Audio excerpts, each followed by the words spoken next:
बता दें कि बिहार की राजनीति से इस वक्त की एक बड़ी खबर सामने आ रही है कि क्या चिराग पासवान का मास्टर स्ट्रोक नीतीश कुमार के अधूरे सपने को पूरा करेगा।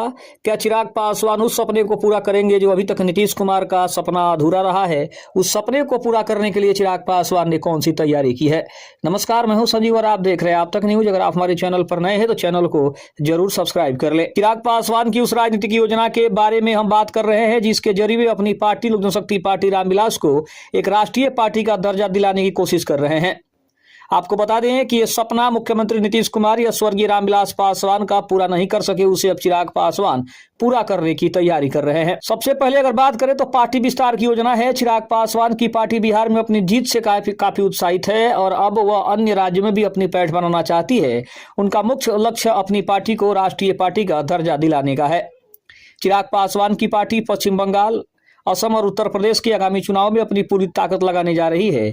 अगर इन राज्यों में उनके विधायक पर्याप्त मार्जिन से जीतते हैं तो उनकी पार्टी को राष्ट्रीय पार्टी का दर्जा मिल सकता है। वहीं चिराग पासवान ने राजेश वर्मा पर भरोसा जताते हुए उन्हें पश्चिम बंगाल चुनाव के लिए पार्टी का प्रभारी नियुक्त किया है। आपको बता दें नीतीश कुमार की पार्टी कई राज्यों में चुनाव लड़ने के बावजूद सफलता न मिलने के कारण केवल बिहार तक ही सीमित रह गई है, जबकि चिराग अब इन दायरों को पार करना चाहते हैं और इसी के लिए चिराग पासवान ने नीतीश कुमार के अधूरे सपने को पूरा करने की एक नई चुनौती ली है।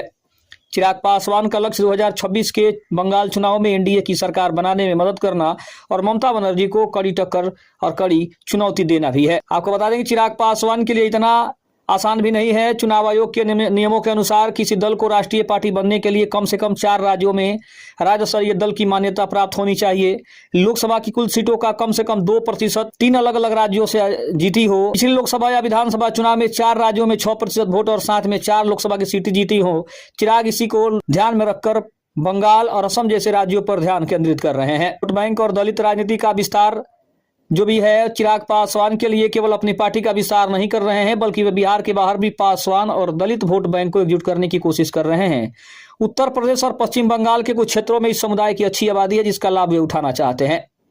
इसके अलावा बात करें तो चिराग पासवान जानते हैं कि यदि वे अन्य राज्यों में भी अपनी ताकत दिखाते हैं तो आगामी चुनावों में वे भाजपा से ज्यादा सीटों की मांग कर सकेंगे। वे खुद को नीतीश कुमार के विकल्प के रूप में भी पेश कर रहे हैं ताकि भविष्य की बिहार की राजनीति का मुख्य चेहरा बन सके। वहीं अगर बात करें तो एनडीए गठबंधन के अंदर भी एक प्रतिस्पर्धा चल रही है। चिराग पासवान लगातार यह कुछ दिखाने की कोशिश कर रहे हैं कि वे नीतीश कुमार की तुलना में अधिक प्रोएक्टिव और फ्यूचरिस्टिक नेता बन रहे हैं।